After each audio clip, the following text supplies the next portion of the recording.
Hi guys, तो कैसे हैं आप लोग। तो चलिए स्टार्ट करते हैं। हम हमारी इंडियन पॉलिटी की सीरीज़ को आगे बढ़ाते हैं। And let me repeat again, हम यहाँ पर क्या कर रहे हैं, इंडियन पॉलिटी की एम लक्ष्मीकांत जो सर हैं उनकी लेटेस्ट 7th एडिशन है, उसे क्या कर रहे हैं हम यहाँ पर चैप्टर बाय चैप्टर कवर कर रहे हैं। ऑलरेडी 1 to 22 चैप्टर्स हम लोग देख चुके हैं ग्रेटर डिटेल में। और प्रेजेंटली जो हमारा चैप्टर गोइंग ऑन है वो है चैप्टर 23, जिसका टाइटल है पार्लियामेंट।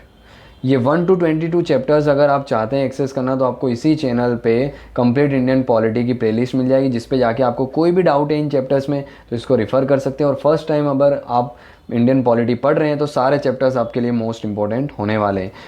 प्रेजेंटली जो हमारा चैप्टर गोइंग ऑन है पार्लियामेंट, इसके अंदर भी हम लोग 2 to 3 लेक्चर्स ऑलरेडी देख चुके हैं। आज उसी चैप्टर्स को हम लोग क्या कर रहे हैं, अगेन कंटिन्यू कर रहे हैं। ऑलराइट, तो चलिए स्टार्ट करते हैं। फर्स्टली अगर हम बात करें आज के टॉपिक्स की हमारे, तो आज का जो हमारा टॉपिक है वो है devices of parliamentary proceedings. Firstly देखिए, पार्लियामेंट्री प्रोसीडिंग का मतलब क्या होता है। भाई पार्लियामेंट है जिसके अंदर लोकसभा, राज्यसभा है और प्रेसिडेंट हाउस है। इसके अलावा पार्लियामेंट जो है इसके अंदर जो प्रोसेस होती है, पार्लियामेंट के अंदर जो अलग अलग प्रोसेस की जाती है, बिल को पास करने के लिए क्या क्या प्रोसेस फॉलो की जाती है, प्रोसीजर क्या फॉलो की जाती है, तो वो सब करने के लिए अलग अलग डिवाइसेस का यूज़ किया जाता है पार्लियामेंट में।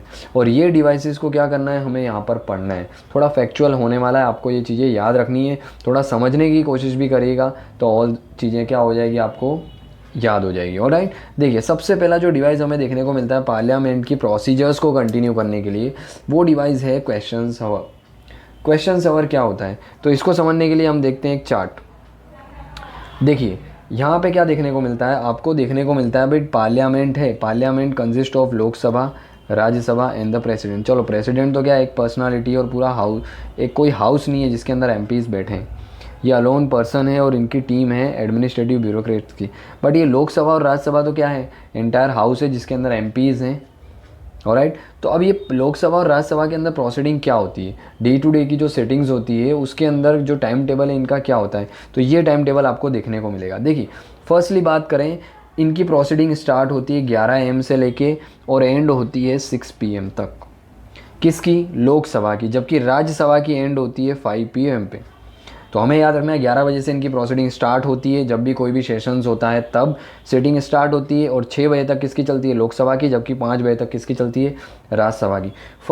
फर्स्ट आवर होता है 11 से 12 PM का, उसको बोला जाता है क्वेश्चंस हावर्स। ऑलराइट, ये क्वेश्चन आवर्स का क्यों इंपॉर्टेंट है, तो देखिए सबसे पहला हमको याद रखना है कि भाई 11 से 12 का जो फर्स्ट आवर होता है उसे क्वेश्चन आवर कहा जाता है। इस क्वेश्चन आवर के अंदर क्या होता है, तो इस टाइम ड्यूरेशन में मेंबर जो हैं वो क्या कर सकते हैं, मिनिस्टर जो हैं उससे कोई भी इंपॉर्टेंट क्वेश्चन है वो कर सकते हैं। ये जो क्वेश्चंस हैं वो 3 टाइप के होते हैं। ये क्वेश्चन आवर के अंदर पूछे जाने वाले क्वेश्चंस भी क्या होते हैं, हमारे 3 टाइप के हमें देखने को मिलते हैं। जैसे कि फर्स्ट टाइप की बात करें हम तो स्टेड क्वेश्चंस होते हैं, सेकंड टाइप की बात करें तो स्टार्ड क्वेश्चंस होते हैं, और थर्ड टाइप की हम बात करें तो शॉर्ट नोटिस क्वेश्चंस होते हैं। तो क्वेश्चन आवर क्या होते हैं कि भाई क्वेश्चन आवर एक ड्यूरेशन होता है जो कि first hour of the parliament की प्रोसीडिंग होती है, उसके अंदर देखने को मिलता है 11 to 12। क्वेश्चन आवर्स में क्या किए जाते हैं कि भाई रिस्पेक्टिव मेंबर्स होते हैं वो क्या करते हैं, मिनिस्टर से क्या करते हैं, क्वेश्चंस पूछते हैं। 3 टाइप के क्वेश्चंस होते हैं, starred, unstarred and short notice question. अब स्टेयर क्वेश्चंस क्या होते हैं, तो स्टेयर क्वेश्चन वो क्वेश्चंस होते हैं जिनको ओरली आंसर देना होता है रिस्पेक्टिव मिनिस्टर्स को। और ऑब्वियसली अगर ओरली आंसर दे रहे हैं यानी कि डायरेक्ट क्वेश्चन आंसर किए जाते हैं और ओरली उसका आंसर देना होता है डायरेक्ट खड़े होके, तो ऑब्वियसली इसके अंदर क्या होंगे, स्टेयर क्वेश्चंस के अंदर कि आपसे काउंटर क्वेश्चंस भी पूछे जा सकते हैं, सप्लीमेंट्री क्वेश्चन भी पूछे जा सकते हैं मेंबर्स के द्वारा। किससे पूछे जाएंगे, मिनिस्टर से।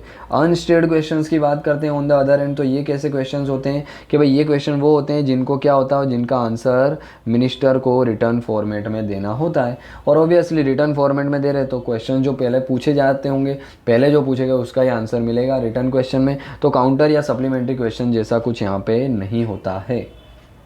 ऑलराइट, जबकि अगर हम बात करें शॉर्ट नोटिस क्वेश्चन, तो शॉर्ट नोटिस क्वेश्चंस के अंदर क्या होते हैं, तो इस टाइप के क्वेश्चन होते हैं जिसको पूछने के लिए एक नोटिस दिया जाता है जो कि नॉट लेस देन 10 डेज़। तो भाई 10 डेज़ से कम का नोटिस नहीं होना चाहिए। 10 डेज़ पहले एक नोटिस जारी किया जाता है, फिर ये क्वेश्चंस पूछे जाते हैं। फिर इसका आंसर जो है वो कैसे दिया जाता है, तो इसका आंसर भी ओरली दिया जाता है। तो स्टेयर क्वेश्चन जो हैं वो उसका आंसर ओरली दिया जाता है, और काउंटर क्वेश्चन या सप्लीमेंट्री क्वेश्चन पूछे जा सकते हैं। और शॉर्ट नोटिस क्वेश्चन का आंसर भी क्या है, ओरली दिया जाता है। शॉर्ट नोटिस इसीलिए बोला जाता है कि भाई 10 डेज़ का नोटिस दिया जाता है, उसके बाद ये क्वेश्चंस पूछे जाते हैं। जबकि अनस्टेयर्ड क्वेश्चन है, अनस्टेयर्ड क्वेश्चंस क्या होते हैं, रिटर्न फॉर्मेट में उसका आंसर देना होता है मिनिस्टर्स को। तो बेसिक सा डिफरेंस हमें पता होना चाहिए।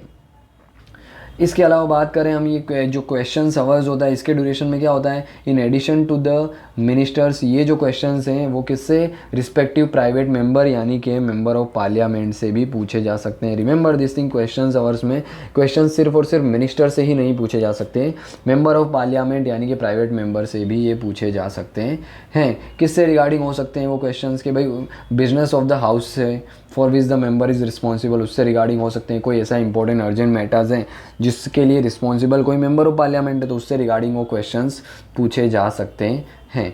और ये सारे जो क्वेश्चंस हैं हमने देखे, क्वेश्चंस और में 3 टाइप के जो क्वेश्चन हैं, स्टेयर्ड, अनस्टेयर्ड और शॉर्ट नोटिस क्वेश्चंस, जो कि ये तीनों किससे, मिनिस्टर से भी पूछे जा सकते हैं, प्राइवेट मेंबर से भी पूछे जा सकते हैं। इनकी क्या होती है, अलग अलग कलर कोडिंग के अंदर ये चारों जो हैं क्वेश्चंस रखे जाते हैं टेबल पे। वो चारों कलर कोडिंग क्या होती है, तो हम स्टेयर क्वेश्चंस की बात करें तो इनकी जो प्रिंट आउट फॉर्मेट में ये देखने को मिलते हैं। तो स्टेयर क्वेश्चंस को क्या ग्रीन प्रिंटेड फॉर्मेट में दिया जाता है। The list of the starred, unstarred and the short notice question and the question asked to the private member are printed in a short notice questions हैं या फिर stared questions हैं, उनको green format के अंदर, कलर के अंदर print किया जाता है। जबकि अनस्टेयर्ड क्वेश्चंस हैं उसको वाइट कलर के अंदर प्रिंट आउट किया जाता है। जबकि शॉर्ट नोटिस क्वेश्चन है उसको लाइट पिंक कलर के अंदर किया जाता है। और ऐसे क्वेश्चन जो प्राइवेट मेंबर से पूछे गए हैं उसको येलो कलर के अंदर क्या किया जाता है, प्रिंट किया जाता है। क्यों ये अलग अलग कलर कोड क्यों दिए जाते हैं, ताकि ये क्वेश्चंस को क्या किया जा सके, आइडेंटिफाई किया जा सके। तो ये भी हमको प्रीलिम्स के पॉइंट ऑफ व्यू से थोड़ा फैक्चुअल है, याद रखना है। ऑलराइट, तो क्वेश्चन आवर के अंदर ये चीज़ें देखने को मिलती है। क्वेश्चन आवर के जस्ट बाद हमें देखने को मिलता है 12 to 1। 11 to 12 क्या हुआ, क्वेश्चन आवर हुआ। 3 टाइप के क्वेश्चन हमने डिटेल में डिस्कस किए। अब 12 to 1 PM क्या होता है, तो 12 to 1 PM जो सिटिंग होती है वो होती है 0 आवर की। और याद रखना ये किस लिए है, तो keep the government checks and the represent people. Obviously जो क्वेश्चन आवर के अंदर क्वेश्चन पूछे जाएंगे मिनिस्टर से, तो अकाउंटेबिलिटी क्या है, गवर्नमेंट की बढ़ेगी, चेक्स एंड बैलेंस बढ़ेगा गवर्नमेंट के ऊपर, मिनिस्टर्स के ऊपर। ऑलराइट, जबकि 0 आवर की बात करें हम, तो 0 आवर के अंदर क्या है, वो रिप्रेजेंट करते हैं पीपल को। अब 0 आवर में जनरली कैसे क्वेश्चन पूछे जाते हैं, तो एक चीज़ याद रखना है, क्वेश्चन आवर जो है हमारे रूल्स ऑफ प्रोसीजर के अंदर जो है वो लिखा गया है। जबकि 0 आवर की बात करें, पहली चीज़ तो क्या, ये इंडियन इनोवेशन है। तो एक चीज़ याद रखनी है कि भाई इंडिया ने खुद ही अपना ये इनोवेट किया है, ब्रिटिशर से नहीं लिया है। दूसरी चीज़, ये 0 आवर जो है वो क्या है, रूल्स ऑफ प्रोसीजर्स के अंदर नहीं लिखा गया है। ये भी चीज़ें याद रखनी है प्रीलिम्स के पॉइंट ऑफ व्यू से, याद रख। ऑलराइट, याद रखेंगे। इसके अलावा अगर हम बात करें कि एक ये इनफॉर्मल डिवाइस है, हम बोल सकते हैं 0 hours available to the members to raise the various matters of urgent public importance. कोई भी अर्जेंट पब्लिक इंपॉर्टेंस का मैटर है तो वो 0 आवर में पूछे जा सकते हैं। ये रूल्स ऑफ प्रोसीजर के अंदर मेंशन नहीं है, इंडिया का अपना खुद का इनोवेशन ये देखने को मिलता है। साथ ही साथ the 0 hours start immediately after the question hour. हमें पता है 12 के सीधा बाद क्या है, क्वेश्चन आवर के सीधा बाद 0 आवर स्टार्ट हो जाता है। And immediately after the question our and last until the agenda of the day. तो ये है पूरा एजेंडा ऑफ द डे। ये टाइम ड्यूरेशन हम लोग देखेंगे, वो एजेंडा ऑफ द डे। और जब तक agenda of the day start नहीं होता है यानी 1 PM तक, तब तक क्या है, क्वेश्चन आवर स्टार्ट होता है। क्लियर है। तो फर्स्टली क्या होता है, क्वेश्चन आवर हमें देखने को मिलता है 11 to 12, फिर 0 आवर देखने को मिलता है 12 to 1। अब 12 to 1 के बाद क्या होता है, और इंडिया का इनोवेशन है और ये 0 आवर हम लोग सिंस 1962 यूज़ कर रहे हैं, याद रखना। इंडियन इनोवेशन 1962 से यूज़ कर रहे हैं। रूल्स ऑफ प्रोसीजर में मेंशन नहीं है 0 आवर। क्वेश्चन आवर की बात करें तो रूल्स ऑफ प्रोसीजर में मेंशन किया गया है। यहाँ पे क्या है, क्वेश्चन मंत्रियों से भी पूछे जा सकते हैं और MP से भी पूछे जा सकते हैं। यहाँ पे 0 आवर में क्वेश्चन जो है अर्जेंट इंपॉर्टेंस के होते हैं वो पूछे जाते हैं।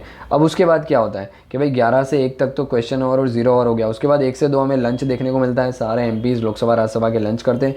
2 से लेके 6 इन केस ऑफ लोकसभा, 2 से लेके 5 इन केस ऑफ राज्यसभा क्या होती है, बिजनेस ऑफ द हाउस देखने को मिलता है। गवर्नमेंट बिजनेस या लेजिस्लेटिव बिजनेस भी हम बोलते हैं, वो चीज़ें होती है। राज्यसभा में 5 बजे तक होती है। अब बिजनेस क्या होता है गवर्नमेंट का, obviously to make the laws, to pass the budget, to pass the laws, जो भी मोशंस है, रिजोल्यूशंस हैं, सारी चीज़ें क्या होती है, डिबेट डिस्कशंस हैं, first reading, second reading, third reading, सारी चीज़ें क्या हैं इस आवर्स के अंदर यानी 2 to 6 के बीच में क्या की जाती है, डिस्कस की जाती है, जिसको हम गवर्नमेंट बिजनेस भी कहते हैं। ऑलराइट, तो ये पार्लियामेंट के अंदर प्रोसीडिंग किस तरीके से होती है वो हमें याद रखना है। 11 से स्टार्ट होती है, 6 बजे तक लोकसभा में, और 11 से लेकर 5 बजे तक राज्यसभा में होती है। ऑलराइट, तो क्वेश्चन आवर देखा हमने, 0 आवर देखा। अब हम देखते हैं मोशंस। मोशंस क्या होते हैं, देखिए फर्स्टली अगर हम मोशंस की बात करें तो मोशंस क्या है, सबसे पहले no discussions on a matter of a general public importance can take place except on a motion made with the consent of the presiding officer. कि भाई कोई भी एजेंडा है, कोई भी डिस्कशन करना है, जनरल पब्लिक इंपॉर्टेंस का कोई भी डिस्कशन है, तो मोशन लाए बिना पॉसिबल नहीं है।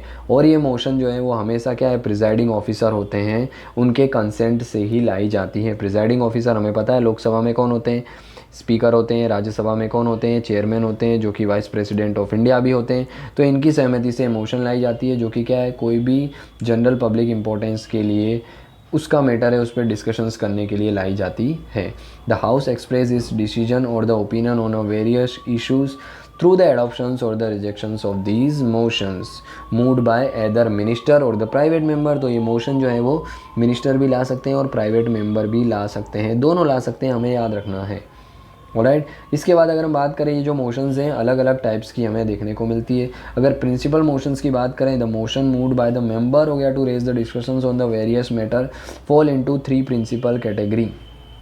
जनरली 3 मेन कैटेगरी की होती है मोशन। फर्स्ट कैटेगरी की बात करें हम, सब्सटेंटिव मोशन। सब्सटेंटिव मोशंस क्या होती है, तो it is a self content independent proposal हम बोल सकते हैं, dealing with the very important matters. भाई वेरी इंपॉर्टेंट मैटर्स के लिए जो एक इंडिपेंडेंट मोशंस होती है, अपने आप में इंडिपेंडेंट है, उसको बोला जाता है सब्सटेंटिव मोशंस। कोई भी ऐसा इंपॉर्टेंट मैटर है उसके लिए जनरली लाई जाती है, जैसे कि impeachment of the president, president को भाई हटाया जा रहा है, इम्पीचमेंट किया जा रहा है, उसके लिए लाई जा सकती है। चीफ इलेक्शन कमिश्नर को रिमूव करना है, इन सब के लिए क्या है, ये जो है सब्सटेंटिव और मोस्ट इंपॉर्टेंट मोशन है वो लाई जाती है। सेकेंड की बात करें हम, सब्सटीट्यूट मोशन। तो नाम से पता पड़ा है सब्सटीट्यूट यानी एक की जगह दूसरी, यानी कोई ओरिजिनल मोशन होती होगी उसकी जगह ये मोशन लाई जा रही है, तो ऑब्वियसली वही चीज़ है। सब्सटीट्यूट मोशंस के अंदर हमें क्या देखने को मिलता है, तो it is a motion that is moved in a substitute of an original motion. Obviously original motion के सब्सटीट्यूट में लाई जाती है and propose an alternative to it adopted by the house, it supersedes the original motion। Obviously तो substitute motion क्या है, substitution में original motion के लाई जाती है। सब्सिडरी मोशन की बात करें हम, सब्सिडरी मोशंस क्या होती है, तो it is a motion that bye itself has no meaning and cannot state the decisions of the house without the reference to the original motion or proceedings of the house। Alright, तो ये जो motions होती है subsidy motions, ये क्या है, अपने आप में इसका एज सच कोई मीनिंग होता नहीं है। तो इसको 3 पार्ट में डिवाइड किया जाता है। फर्स्टली हमें देखने को मिलती है सब्सिडी मोशन को 3 पार्ट में डिवाइड किया जाता है। रिमेंबर दिस थिंग्स, अगर हम बात करें तो इसको 3 पार्ट में डिवाइड किया गया है। फर्स्ट अगर हम बात करते हैं तो होती है एंशिलरी मोशन, सेकेंड होती है सुपरसीडिंग मोशन, थर्ड होती है अमेंडमेंट। तो सब्सिडी मोशंस को 3 पार्ट में डिवाइड किया गया, एंशिलरी मोशंस, इसके बाद superseding motion and then amendment. Ancillary motions क्या होती है, तो it is use as the regular way of proceeding with the various kinds of business. को कंटिन्यू करने के लिए मोशन का यूज़ किया जाता है। रेगुलर जो बिजनेस होते हैं उनके कोई ऐसे इश्यूज़ रेज किए जाते हैं, उसके लिए मोशन लाई जाती है। सुपरसीडिंग मोशन की बात करें तो ये किस लिए होती है, तो it is move in the course of debate on another issue and seek to supersede that issues. तो उसके लिए ये लाई जाती है कि भाई कोई भी ऐसा इशू है जिस पर डिबेट डिस्कशन हो रही, वो इशू को सुपरसीड करना है, चेंज करना है, उसके लिए जनरली ये सुपरसीडिंग मोशन लाई जाती है। अमेंडमेंट की बात करें तो ऑब्वियसली नाम से पता पड़ा चेंजेस, तो इट सीक्स टू मॉडिफाई और substitute only a part of the original motion. तो उसके लिए ये क्या है, अमेंडमेंट मोशन लाई जाती है। Part of the original motion को सब्सटीट्यूट करना है, चेंज करना है, उसके लिए क्या है, ये अमेंडमेंट मोशन लाई जाती है, जो कि तीनों पार्ट है किसका, सब्सिडरी मोशंस का। ऑलराइट, तो ये सब इंस्ट्रूमेंटेड डिवाइसेस है, हमको ये याद रखना है चीज़ें, मेन चीज़ें ये हैं कि भाई सब्सटेंटिव मोशन सबसे इंपॉर्टेंट है, इसको खास याद रखना है। सब्स्टिट्यूट तो ओरिजिनल की जगह सब्स्टिट्यूट लाई जाती है ऑब्वियसली। सब्सिडरी मोशंस यानी कि इतना ज़्यादा इसका कोई इंपॉर्टेंस है नहीं, बस इतना याद रखना है इसके 3 टाइप्स होते हैं, एंशिलरी, सुपरसीडिंग एंड द अमेंडमेंट।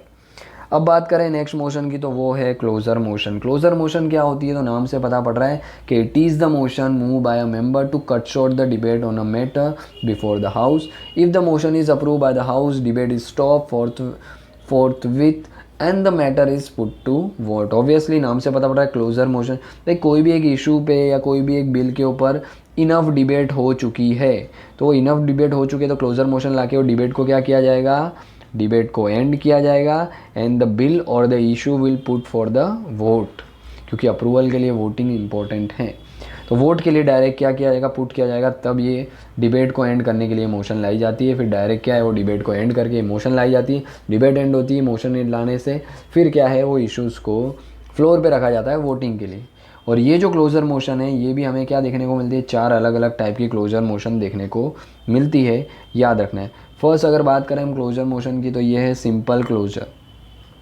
ये क्या होता है, तो it is one when a member moves that the matter having been sufficiently discuss been out to put to. Simple सी बात है भाई, सिंपल क्लोजर, भाई सफिशिएंटली क्या हो चुका है, डिबेट डिस्कशन हो चुकी है, अब क्या करना है, बिल को या कोई भी मोशन को, रिजोल्यूशंस को क्या करना है, वोट के लिए पुट करना है, तो उसके लिए सिंपल क्लोजर का यूज़ किया जाता है।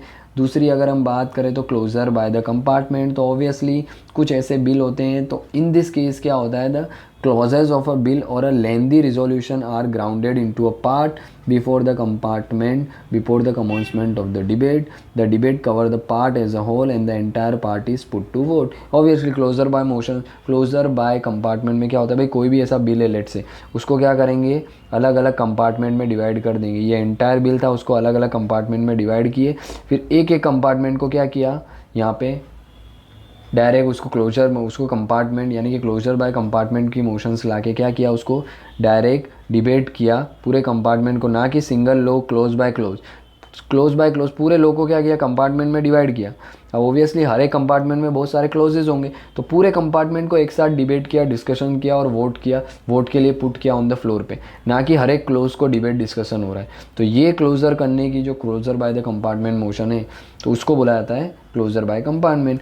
थर्ड टाइप की देखने को मिलती है हमको कंगारू क्लोजर। कंगारू क्लोजर के अंदर क्या किया जाता है, only imported clauses are taken up for the debate and the voting and the intervening closure are skip over and taken as a part. भाई कंगारू मोशन में जो इम्पोर्टेंट पार्ट है बिल का, डिबेट का या कोई भी रिजोल्यूशन का, तो इम्पोर्टेंट पार्ट को सिर्फ क्या किया जाता है, डिबेट डिस्कशन करके वोट किया जाता है और पास किया जाता है। रिमेनिंग पार्ट है उसको क्या है, एज अ पास कंसिडर किया जाता है, कर लिया जाता है। तो कंगारू मोशन। और लास्ट 4 टाइप की मोशन देखने को मिलती है हमको गिलेटिन क्लोजर।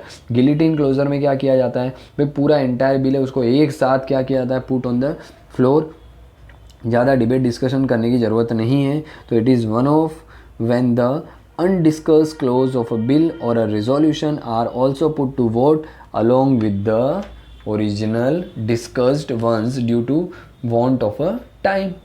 इसका मतलब क्या भाई, टाइम कम है, एक काम करते हैं, कुछ बिल के पार्ट के ऊपर डिबेट डिस्कशन हो चुकी है, रिमेनिंग पार्ट है उसको एंटायरिटी में क्या करना है, डिस्कस करना है और तुरंत वोटिंग करा के उस चीज़ों को पास कराना है, क्योंकि टाइम कम है। तो उस तब क्या है, ये कंगारू मोशन लाई जाती है, पूरे रिमेनिंग पार्ट को एक साथ पुट करके डिबेट डिस्कशन करके वोट करके पास करा दिया जाता है, या वो फेल होना होता है तो फेल हो जाता है, जनरली पास हो जाता है क्योंकि गवर्नमेंट मेजोरिटी में होती है। ऑलराइट, तो ये होती है गिलेटिन क्लोजर।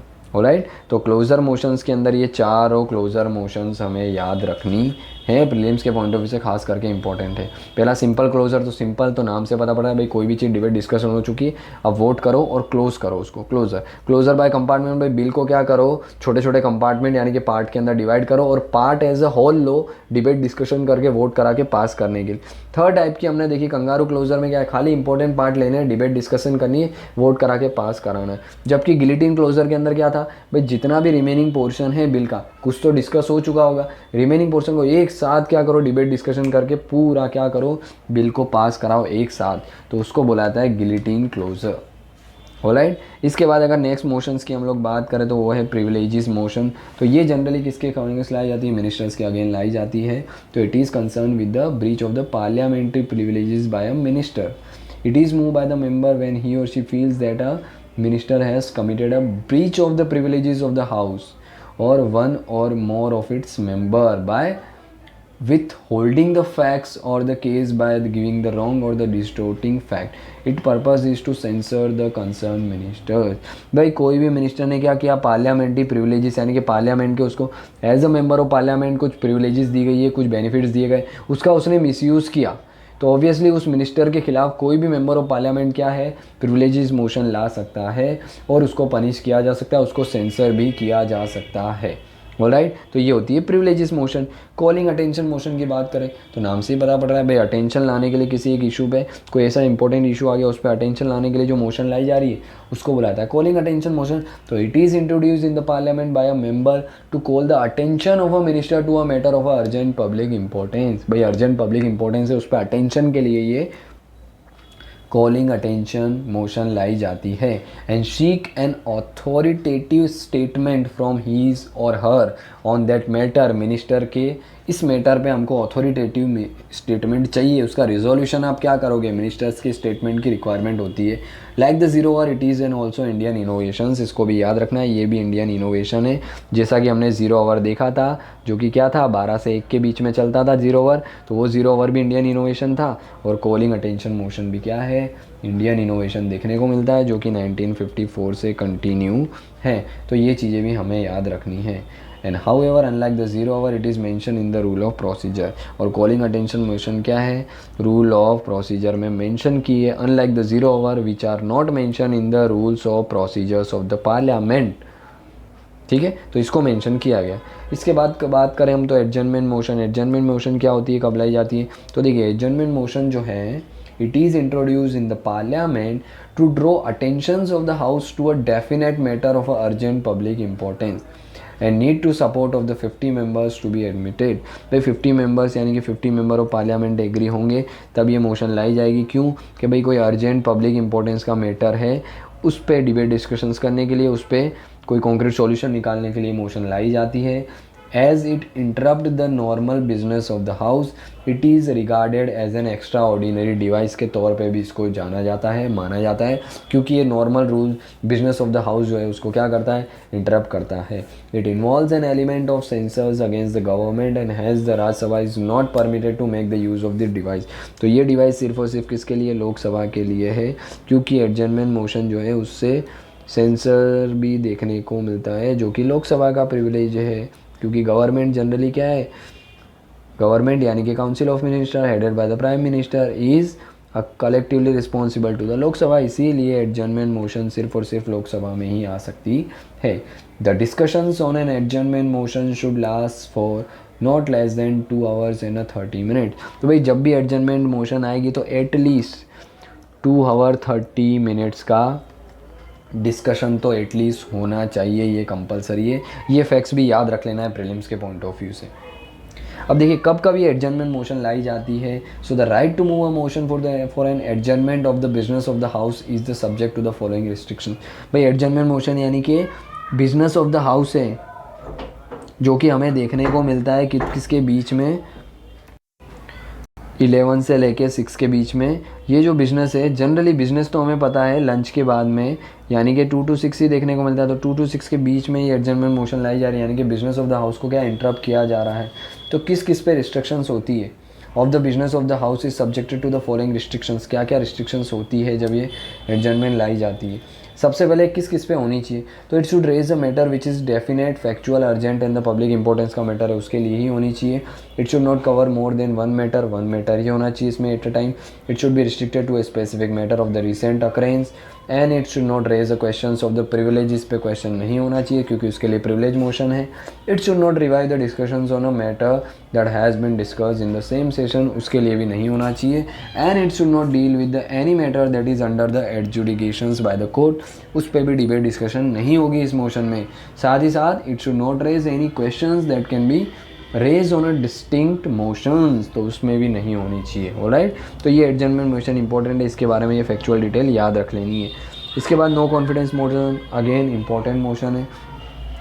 हमें पता है आर्टिकल 75 ऑफ द कॉन्स्टिट्यूशन क्या बोलता है, council of minister headed by the prime minister shall be collectively responsible to the Lok Sabha to aid and advise the prime minister. Already होता है, बट हमें पता है कि the council of minister headed by the prime minister, जो कि council of minister है headed by the prime minister, ये लोग कलेक्टिवली रिस्पॉन्सिबल किसके लिए है, लोकसभा के लिए, लोअर हाउसेस के लिए है। तो इसका मतलब क्या होता है कि minister stay in the office so long as it enjoy the confidence of the majorities of the members of the Lok Sabha, तभी तक रह सकते हैं भाई, लोकसभा में मेजोरिटी है तभी तक ये लोग क्या है अपने हाउसेस के अंदर रह सकते हैं, यानी कि रिस्पेक्टिव गवर्नमेंट की पोस्ट होल्ड कर सकते हैं, मिनिस्ट्री होल्ड कर सकते हैं। So in the other word हम बोल सकते हैं Lok Sabha can remove the ministers from the office by passing a no confidence motion. The motion need the support of 50 members to be admitted. कि भाई नो कॉन्फिडेंस मोशन लानी है तो पहली चीज़ याद रखना, 75 हमको क्या बोलता है, council of minister headed by the prime minister collective responsible to the Lok Sabha. ये मोशन लाने के लिए एटलीस्ट 50 मेंबर का सपोर्ट होना चाहिए। जनरली ये मोशंस कौन लाता है, तो अपोजिशंस ही लेके आते हैं, जो इनको क्या है गवर्नमेंट में कॉन्फिडेंस नहीं होता है। तो ये मोशंस अगर पास हो जाती है तो क्या है, गवर्नमेंट को रिज़ाइन करना होता है। तो नो कॉन्फिडेंस मोशन। फिर आता है कॉन्फिडेंस मोशन। तो भाई नो कॉन्फिडेंस मोशंस के अगेंस्ट में होती है, हम बोल सकते हैं गवर्नमेंट के सपोर्ट में होती है कॉन्फिडेंस मोशन, और जनरली गवर्नमेंट खुद ही लेके आती है इसको, कि the motions of the confidence has to come up as a new procedural device to cope up with the emerging situation of the fractured mandate resulting in a hung parliament, तभी generally आ जाती है minority government in the coalition government. The government formed with the water-thin majority have been called upon by the president to prove their majority on the floor of the house. The government of the day sometimes on its own seek to prove its majority by moving a motions of a confidence and winning the confidence of the house. If the confidence motion is negativated, it result in the fall of the government। कि भाई सीधी सी बात है, confidence motion का मतलब क्या है भाई, लोकसभा में आपके पास क्या है मेजोरिटी, यानी कि मोर देन 50% सीटें हैं, उसको प्रूव करने के लिए मोशन लाई जाती है। जनरली कौन बुलाते हैं मोशंस के लिए, सीधी सी बात है जनरल इलेक्शन होने के बाद अगर कोई हंग पार्लियामेंट है, हंग पार्लियामेंट का मतलब क्या होता है, या हंग लोकसभा का मतलब क्या होता है भाई, ऐसा लग रहा है कि किसी भी पॉलिटिकल पार्टी के पास या किसी भी कोलिशंस गवर्नमेंट के पास, कोलिशन पॉलिटिकल पार्टी की कोलिशन ग्रुप के पास भी क्या है मोर देन 50% सीटें नहीं, तब प्रेसिडेंट जो है वो क्या करते हैं, बुलाते हैं गवर्नमेंट को, खास करके जो कोलिशन गवर्नमेंट है, कि आप क्या करो कॉन्फिडेंस मोशन के थ्रू क्या करो, अपना कॉन्फिडेंस साबित करो, यानी बताओ कि मोर देन 50% सीटें हैं आपके पास लोकसभा में, तब ये लाई जाती है। और जनरली गवर्नमेंट जो पावर में होती है वो अपना कॉन्फिडेंस बताने के लिए भी भाई देखो हमारे पास मोर देन 50% सीटें, हम गवर्नमेंट को कंटिन्यू कर सकते हैं, तो उसके लिए भी ये क्या है कॉन्फिडेंस मोशंस लाई जाती हैं। ऑलराइट, इसके अलावा अगर हम बात करें सेंसर मोशन, तो सेंसर मोशंस को तो नाम से ही पता पड़ सकते हैं कि भाई सेंसर मोशन क्या होती है, कि सेंसर मोशन क्या होती है कि it should state the reason for its. देखिए सेंसर मोशन का मतलब गवर्नमेंट को सेंसर करना, तो पहले सेंसर मोशन लाई जाती है, फिर नो कॉन्फिडेंस मोशन लाई जाती है, या फिर इसके वाइस वर्सा भी हो सकता है कि भाई नो कॉन्फिडेंस मोशन लाई, पता पड़ा वो पास हो गई, यानी कि गवर्नमेंट में कॉन्फिडेंस नहीं है, मोर देन 50% सीटें नहीं है उनके पास, तो गवर्नमेंट को क्या किया जाता है, वहीं पे सेंसर कर दिया जाता है, फिर सेंसर मोशन आती है, फिर सेंसर मोशन भी पास हुई, इसका मतलब गवर्नमेंट जो है उसको रिज़ाइन करना होता है। न्यूली लोकसभा के इलेक्शंस हो सकते हैं, या फिर कोई कोलिशन गवर्नमेंट बन रही है तो वो भी गवर्नमेंट फॉर्म कर सकती है। तो नो कॉन्फिडेंस मोशन और देन सेंसर किया जाता है गवर्नमेंट को, देन सेंसर मोशन लाई जाती है, तो वो सेंसर मोशन होती है। क्या क्या इसके अंदर टर्म्स एंड कंडीशन होती है, तो सेंसर मोशन जब भी लाई जाती है तो याद रखना हमें रीज़न बताना होता है, जो भी पार्लियामेंट के मेंबर लेके आ रहे हैं तो रीज़न बताना भी सेंसर मोशन क्यों ला रहे हो। जबकि नो कॉन्फिडेंस जो हमने देखी पहले इससे, उसके अंदर ऐसा कोई रीज़न बताने की रिक्वायरमेंट नहीं होती है। सेंसर मोशन जो है जनरली क्या है, किसी इंडिविजुअल मिनिस्टर या फिर ग्रुप ऑफ मिनिस्टर के खिलाफ भी लाई जा सकती है, जबकि no confidence motion entire council of minister के अगेंस्ट होती है। इट इज़, अब सेंसर मोशन की बात करें तो it is move for the censuring the council of minister for specific policy में एक्शंस के लिए क्या है सेंसर मोशन लाई जा सकती है। भाई काउंसिल ऑफ मिनिस्टर ने कोई भी ऐसा पॉलिसीज़ बनाई, लॉ बनाया, उसके अगेंस्ट हो सकती है, उस लॉ के अगेंस्ट। जबकि ये जो है नो कॉन्फिडेंस मोशंस क्या होती है, लोकसभा के अंदर लाई जाती है, किस करने के लिए, क्या बताने के लिए, भाई लोकसभा के अंदर कॉन्फिडेंस है या नहीं, लोकसभा जो गवर्नमेंट है काउंसिल ऑफ मिनिस्टर उनके पास कॉन्फिडेंस है कि नहीं लोकसभा का, इसके लिए लाई जाती है। और अगर सेंसर मोशन पास होती है तो इसका मतलब ये नहीं है गवर्नमेंट को रिज़ाइन करना है, बट अगर नो कॉन्फिडेंस मोशन पास हुई इसका मतलब government has to resign. Motion of thanks की बात करें तो क्या होता है जनरली, न्यूली कॉन्स्टिट्यूटेड लोकसभा है, लोकसभा में इलेक्शन हुए, न्यूली गवर्नमेंट बनी, उसके बाद क्या होते हैं, प्रेसिडेंट ऑफ इंडिया जो है वो क्या करते हैं, दोनों हाउसेस को कंबाइनली जॉइंट सिटिंग के अंदर प्रिजाइड करते हैं। प्रिजाइड करने के बाद क्या होता है, उनको मोशन ऑफ थैंक्स दिया जाता है। मोशन ऑफ थैंक्स में क्या होता है कि भाई उन्होंने वो क्या बताते हैं जनरली, तो भाई जो काउंसिल ऑफ मिनिस्टर होते हैं या गवर्नमेंट होते हैं वो उनको क्या करते हैं, राइट अप के अंदर लिख के देते हैं उनकी पॉलिसीज़ क्या है आने वाले ईयर्स के लिए। वो सारी चीज़ें प्रेसिडेंट बोलते हैं on the floor of the Lok Sabha in the Rajya Sabha, दोनों की जॉइंट सिटिंग में। उसके बाद उनको वो जो उन्होंने बोला है उन चीज़ों पे वोटिंग होती है। वोटिंग को क्या बोला जाता है, मोशन ऑफ थैंक्स बोला जाता है, और वो चीज़ें पास होनी चाहिए। अगर वो सिंपल मेजोरिटी से पास नहीं होता है मोशन ऑफ थैंक्स, इसका मतलब गवर्नमेंट में कॉन्फिडेंस नहीं, और तुरंत नो कॉन्फिडेंस मोशन लाके, सेंसर मोशन लाके गवर्नमेंट को रिज़ाइन करना पड़ सकता है। तो मोशन ऑफ थैंक्स जो है वो किसके लिए लाई जाती है, प्रेसिडेंट ऑफ इंडिया के लिए लाई जाती है, और उसको put on the right to vote के ऊपर, यानी कि वोटिंग भी उससे की जाती है, उसके ऊपर वोटिंग भी होती है एट द एंड में। No day yet name motions, ये एक ऐसी मोशंस होती है, तो एक ऐसी मोशंस होती है that has been admitted by the speaker but no date has been fix for its discussion. कि भाई कोई एक इशू के ऊपर लेट से मोशंस जो हैं उसको स्पीकर ने एक्सेप्ट तो कर लिया कि भाई हाँ ठीक है मोशंस आ जाएगी, पर उसकी डेट क्या है, टाइम क्या है, ऐसा कुछ भी अभी नक्की नहीं है। तो इस टाइप की मोशंस को बोला जाता है no date yet named motions. फिर आता है डायट्री मोशन। डायट्री मोशंस क्या होती है, डायलेटरी मोशन। डायलेटरी मोशन होती है तो it is a motions for the adjournment of the debate on a bill, money bill, motion, resolution etcetera. तो ये मोशंस किसके लिए आती है, for the adjournment of the debate, भाई डिबेट को ख़त्म करने के लिए। किसी बिल पे डिबेट हो सकती है, मोशंस पे, रिजोल्यूशंस पे, तो उसको ख़त्म करने के लिए, एडजर्न करने के लिए डायलेटरी मोशन लाई जाती है। और a motion to retard or delay the progress of a business under the consideration of the house. It can be move by a member at any time after a motion has been made. The debate on the dilatory motions must be restricted to the matter contained in such motions. If the speaker is of the opinion that such a motion is in abuse of the rules of the house, he or she may either forthwith put the question thereon or decline to propose the question. कि भाई ये motion generally क्या है, कोई भी debate हो रही है बिल पे, मोशन पे, रिजोल्यूशन पे, बिजनेस ऑफ द हाउसेस पे, तो उसको एडजर्न करने के लिए डायलेटरी मोशन लाई जाती है। स्पीकर पे डिपेंड होता है, स्पीकर को लग रहा है भाई ये बिजनेस ऑफ द हाउस है, rules of the business of the house है, उसको क्या कर रही है, वायलेट कर रही है, तो इस मोशंस को क्या है, अलाउ नहीं भी कर सकते हैं, वो उन पर डिपेंड होता है। ऑलराइट, चलिए तो आज के लेक्चर को हम यहीं तक रखते हैं। तो आई होप आपको चीज़ें समझ आई होगी जो आज हमने devices of the parliamentary proceeding discuss किए हैं। ये चीज़ें थोड़ी फैक्चुअल है, आप एक बार वापस जाके रिपीट करिए इस लेक्चर्स को, तो आपको और भी चीज़ें क्लियर हो जाएगी। और हम लोगों ने क्या किया, ये मेजोरिटी का जो टॉपिक है हम लोगों ने क्या किया, आज इसको स्किप किया है। क्यों किया है, क्योंकि ऑलरेडी मैं इस मेजोरिटी पे चारों टाइप की मेजोरिटी और स्पेशल मेजोरिटी के जो 4 फ्लेवर देखने को मिलते हैं, इस पर डिटेल में वीडियो बना चुका हूँ। मैं पिन भी कर दूंगा इसको, आई बटन पे जाके आप देख भी सकते हैं इस कंप्लीट वीडियो को, जो आपको इसी कंप्लीट इंडियन पॉलिटी की सीरीज़ में मिल जाएगी। ऑलराइट, तो आई होप आपको आज का लेक्चर समझ आया होगा। अगर अच्छा लगा हो तो प्लीज़ लाइक करिए, शेयर करिए और सब्सक्राइब कर लीजिए चैनल को। मिलते हैं इसी के साथ नेक्स्ट लेक्चर में, तब तक के लिए जय हिंद।